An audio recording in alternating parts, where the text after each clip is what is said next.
శ్రీ గురుభ్యో నమః. ఆత్మానాత్మరకితం అచల పూర్ణోపదేశికం శ్రీనిచలానంద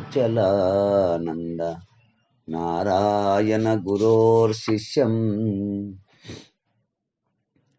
శ్రీశైలవంశాంబుధిరేవ జాతం శ్రీ పరమానంద శంకరేంద్రం గురుం భజామి. మద్గురుదేవుడు శ్రీ శ్రీ పరమానంద శంకరనారాయణ స్వామి వారి పాదపద్మములకు నమస్కరించుకుంటూ గురుగీత నుండి ఈరోజు మనము 19వ రోజు విచారించుకుంటున్నాము. యస్మాత్ అనుగ్రహం లబ్ధ్వా మహత్ అజ్ఞానం ఉత్సృజే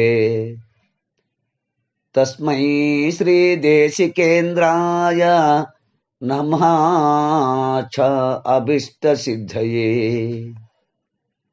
యస్మాత్ ఏ గురుదేవుని నుండి అనుగ్రహం పరమకారుణ్యమును లబ్ధ్వా పొంది మహత్ గొప్పదగు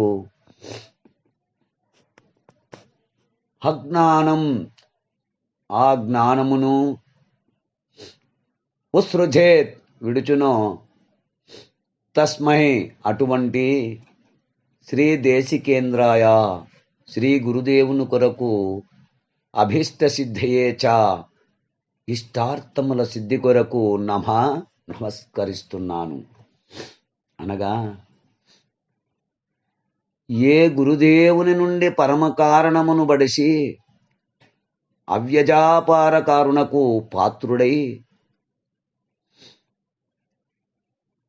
భక్తుడై సకలానార్థకార్యగు మూలాజ్ఞానము నుండి విడవడి అఖండ జ్ఞాని అయి సకలాభిష్టములను పొందుచున్నాడో అట్టి శ్రీ దేశికేంద్ర స్వామి కొరకు నేను నమస్కరించుచున్నాను. ఈ క్రింది శ్లోకము ద్వారా గురువే కాశేశ్వరుడు అంటూ తెలియబడుచున్నది. కాశీక్షేత్రం నివాస చ జాహ్నవీ చరణోదకం గురు విశ్వేశ్వర సాక్షాత్ తారకం బ్రహ్మ నిశ్చయ.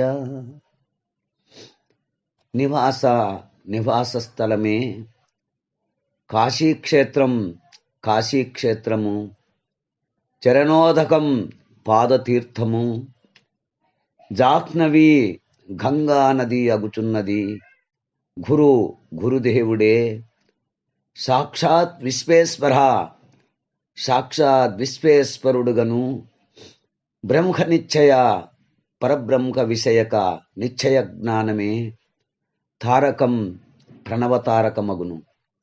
అనగా శ్రీ గురుదేవుడు సాక్షాదీశ్వరుడను విషయమును సంపూర్ణ సాదృశ్యముతో తెలుపుచు శిష్యుని యొక్క జీవితము సర్వము శ్రీ గురుదేవుని సన్నిధానమునని పూర్తి అగుచున్నదను విషయమును తేటపరచుచున్నారు. అనగా శ్రీ గురుదేవుని యొక్క నివాస స్థలమే కాశీక్షేత్రమగుచున్నది. శ్రీ గురుదేవుని పాదతీర్థ సేవనమే గంగాతీర్థపానమగుచున్నది. శ్రీ గురుదేవుడే ప్రత్యక్షమగు కాశీలో నివసించుచున్న విశ్వేశ్వరుడు. శ్రీ గురుదేవుని కడ శ్రవణ మననాదులను చేసి నిశ్చయముగా కలిగిన బ్రహ్మజ్ఞానమే విశ్వేశ్వరుడు ఉపదేశించు ప్రణవతారకము. అనగా పవిత్రమగు వారణాసి నివాసము, పునీతమగు గంగాతీర్థ స్నానము, శ్రీ విశ్వేశ్వరుని దర్శనం, తారక మంత్రోపదేశము ఇవన్నీ శ్రీ గురుదేవుని సన్నిధానముననే లభించుచున్నవనియు కాశీ నివాసాదులచే కలుగు పరమ ప్రయోజనమును కలుగుచున్నదనియు తెలియబడుచున్నది. అయినను పురాణములలో శ్రీ శివుడు మరణకాలమున సకల జీవులకు ప్రణవతారకమునుపదేశించుచున్నాడని మాత్రము కలదు. దానిచే జీవులు ముక్తులగుచున్నారనియు తెలిపెదరు.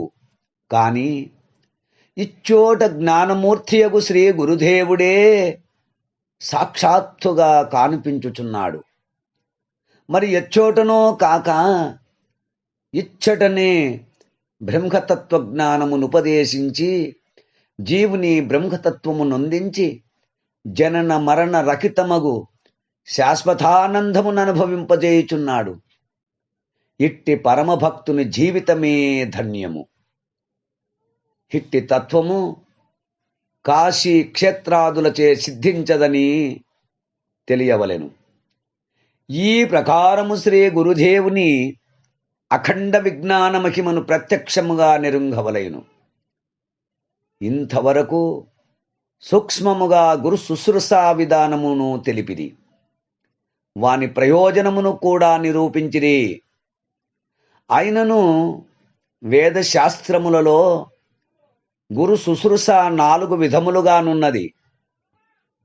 1 స్థాన శుశ్రూష, 2 అంగ శుశ్రూష, 3 భావ శుశ్రూష, 4 ఆత్మ శుశ్రూషను 4 విధములు. మొదటిది అగు స్థాన శుశ్రూష అనగా శ్రీ గురుదేవుని ఆశ్రమమును గాని గృహారామములను గాని పరిశుద్ధము చేయుచు భద్రముగా నిరీక్షించుచుండుటయే కాదు, శ్రీ గురుదేవుడు ఏ ఏ దేశముల కరిగి భక్తులకు జ్ఞానబోధ చేసి పవిత్రునుగా చేయుచున్నాడో అట్లు తా చేయుట స్థాన శుశ్రూష అగును.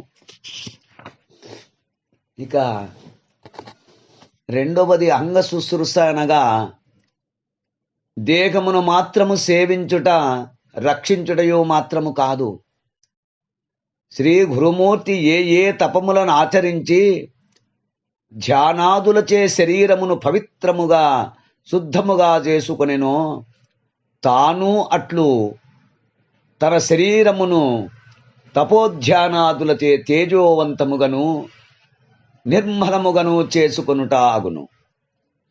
ఇక మూడవది భావ శుశ్రూష అనగా గురుడే తల్లి తండ్రి సమస్తము నాయనయే అని భావించుట మాత్రము కాదు, శ్రీ దేశికేంద్ర స్వామి ఎట్టి నిర్గుణ పరబ్రహ్మ తత్వమును నిరంతరము భావించుచుండెనో అట్లు తాను భావించుటయే అగును. ఇక నాలుగవది ఆత్మ శుశ్రూష అనగా గురువున కిష్టములగు పదార్థములను నడుగక మునిపే తెచ్చి ఇచ్చుట మాత్రము కాదు, గురుదేవుడెట్టి స్వస్వరూప స్థితిలో నిలిచి పరబ్రహ్మ స్వరూపుడై ఉన్నాడో తానట్లు స్వస్వరూపమును మరవక సదా సర్వాత్మభావముతో పరబ్రహ్మ స్వరూపుడైండుట అగును. ఈ విషయమునంతయు ఇట సంగ్రాహముగా ఈ శ్లోకముల ద్వారా తెలియచేసిరి. తరువాయి భాగమును రేపటి భాగంలో విచారించుకుందాము. జై గురుదేవా.